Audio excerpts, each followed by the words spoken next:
Bwana Yesu asifiwe, Bwana Yesu asifiwe sana. Na salimu wa baba, mama, kama mko pote kunaendelea.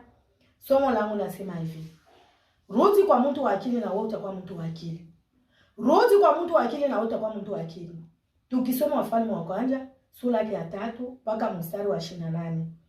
Huyu Sulemani alikata maneno ya wale wakaba wawili wakati walilalia watoto wake. Lakini kabla hajakata maneno, walimwacha kuku taifa ya Israeli ya kusema bado mtoto mdogo hawezi kutongoza.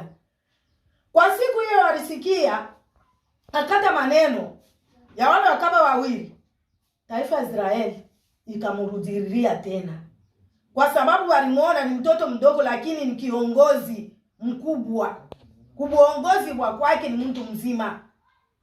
Walirudi haraka haraka wakambatana naye pamoja, akaendelea tena kuwafanyaje, kuwaongoza. Na wewe mpendo wa Mungu, rudi kwa mtu wa akili na wewe utakuwa mtu wa akili. Hii neno guse baba na mama na tupate maendeleo. Amen.